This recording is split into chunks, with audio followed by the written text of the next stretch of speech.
Il y a de l'injustice. Parce qu'il y a du monde, ça fait 1 an, 6 mois qu'ils sont sur Annecy, ils sont casés, ils leur donnent un terrain, de l'eau, d'électricité, que nous, ça fait 21 ans qu'on est ici et on n'est pas casés. Moi, je trouve que c'est inadmissible. Bah, s'il y a un coup de circuit entre les fils ou quoi, s'il y a une caravane qui prendrait feu, on prend tous feu, parce qu'on est trop collés.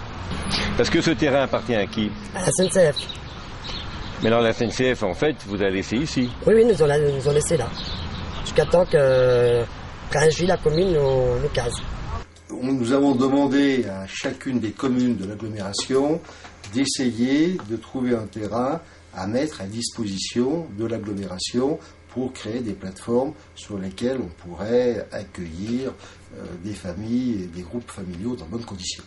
Parce que maman, le maire, il voulait nous faire un mini-terrain là-bas au fond, là-bas, et ça s'est pas fait. Il voulait faire quoi là-bas? Un mini-terrain. Pour nous. La SNCF avait souhaité vendre ce terrain, pas la commune.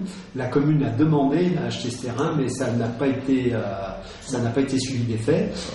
Ça fait 1 an qu'ils ont barricadé et on attend toujours la réponse. Comme ils nous ont dit qu'on risque d'être casés s'il y a les Jeux Olympiques ici. S'il n'y a pas les Jeux Olympiques, on n'est pas casés. Ce qui avait été envisagé à l'époque, aujourd'hui, on se demande si c'était une bonne solution, puisque vous savez que tout ce secteur de Pringy-Gare est appelé à se développer. C'est notamment là où il y aura le village olympique s'il y a la candidature d'Annecy. Mais même en dehors de ces Jeux Olympiques, nous, ça sera le développement de notre centre de Pringy. Et avec ou sans les Jeux Olympiques, ça sera un centre, un quartier central de l'ordre de 600 logements.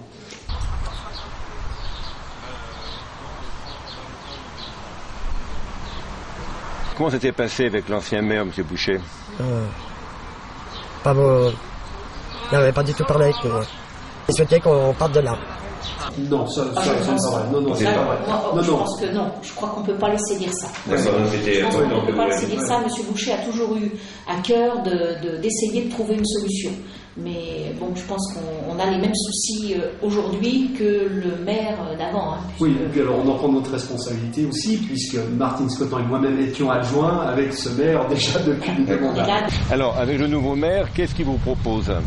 Il nous propose pour l'instant rien du tout, pas de terrain. On attend. Voilà. On a quelques pistes qu'on ne peut pas annoncer aujourd'hui parce que c'est pas non plus la peine de mettre le feu aux poudres si ça n'est pas nécessaire. Vous savez, c'est toujours pareil. On trouve des terrains qui sont proches d'habitation, même si les gens sont d'accord pour dire que c'est pas des gens à problème, il n'empêche que personne ne souhaite les avoir près d'eux, que ce soit d'ailleurs des habitations, que ce soit des entreprises. Comment ça se passe, les relations avec le voisinage? Oh, très bien. Très bien, ils sont gentils les voisins, ça va.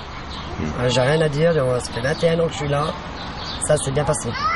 Vous avez eu des contacts avec la communauté d'agglomération? Oui, monsieur Labouré. Et on a été le voir un jour, on avait rendez-vous avec lui. Et lui, il nous a sorti les factures d'eau, mais à l'époque, quand on est maintenant, on a tous des factures à payer. Et nous, on n'était pas venus voir pour les factures d'eau, on est venus pour un morceau de terrain, pour savoir où c'en était pour nous.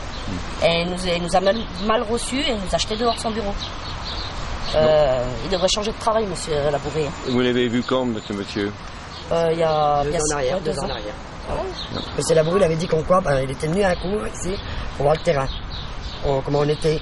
Et il a été voir ma boîte de courant, et il a été dire dans ma figure pourquoi qu'on volait le courant. Qu'en plus, moi, que je paye mon courant. J'ai les factures, je peux vous faire voir, il n'y a pas de problème. Et lui, il disait qu'on volait le courant. Et comment ça se passe pour l'eau, là? Vous avez un compteur? L'eau, nous, on a le compteur, nous, là-bas. Vous voyez? Ouais. Et on paye. On n'arrive pas d'abord, déjà, j'étais voir déjà le maire pour ça. Qu'il analyse. Ils l'ont jamais fait. Moi, ils auraient dû l'analyser, l'eau. Quand on peut pas d'abord, il y a comme du bout de fer dedans. La dernière fois, le petit s'est baigné, on a rempli l'eau de la piscine, il est ressorti avec plein de boutons, avec du calcaire sur le corps. C'est vraiment sale. La rivière, on n'a pas de WC. Parce que là, la commune, ils ferment les WC. Et alors, comment vous faites? Alors, vous avez quoi faire Allez, en plein air. On va là-bas, monsieur. En plein air, on va. Ouais. Voilà. Ça, c'est vraiment désagréable. On doit effectivement s'intéresser, on doit faire ce qu'il faut pour aider ces familles qui sont dans cette situation-là, oui. Voilà. mais il n'y a pas une obligation impérative. Je ne crois pas qu'il y ait un texte de loi qui oblige à, mais il y a effectivement des recommandations, d'où des schémas départementaux pour faciliter l'accueil de ce type de famille. Ils nous disent qu'on est des gens du voyage, je suis bien d'accord, mais c'est quoi de donner du courant, de l'eau, qu'on soit bien quand même au niveau de l'hygiène. Là, il n'y a pas d'hygiène, il y a le train, il y a des rats, c'est vraiment infect quand même. Il y a quand même des enfants ici, et les gens ne comprennent pas ça. Il y a quand même des obligations au niveau de la sédentarisation des familles et d'accueillir et de favoriser la sédentarisation et les conditions de vie de ces familles. Il y a une volonté, la mission de la LAP, hein. Cette volonté d'arriver à ça. Avoir de l'eau, de l'électricité, des douches, des toilettes quand même. Parce qu'on descend aux toilettes publiques, mais le samedi, dimanche et jeudi soir, il y a le Madigan, les gens du Madigan, retourner le lendemain, c'est vraiment dégueulasse. Il n'y a pas d'hygiène. Comment vous voulez aller aux toilettes? Les douches, c'est pareil. On est à l'ancienne, on est dans la caravane avec les bassines, c'est pas d'hygiène non plus. Quand vous voyez des gens du voyage qui ont un terrain avec des douches, des toilettes séparées, que nous on n'a rien, ça fait 21 ans. Pour dire les choses clairement, et c'est peut-être le seul reproche qu'on peut faire aux anciennes municipalités, c'est de dire finalement ils sont là-bas, peut-être qu'on était victime du fait qu'à la gare ça se passe pas trop mal. Voilà. Aujourd'hui, cette famille, en réalité, il y a toujours les parents qui sont devenus des grands-parents, et puis il y a les enfants qui sont devenus des parents et qui constituent autant de familles. Donc là aussi, je crois qu'il faut qu'on soit clair. C'est vrai qu'on est prêt à accueillir une famille, on n'est pas limité, mais ça sera pas, on n'accueillera pas 8 familles. Si on fait un terrain familial, on n'accueillera pas 8 familles. Tout le monde travaille ici. Si un jour on doit partir, on fait comment? Mon père, il pourra jamais rouler sur les routes. Nous, on pourra pas rouler non plus, parce qu'on sait pas c'est quoi rouler. On a toujours resté sur place.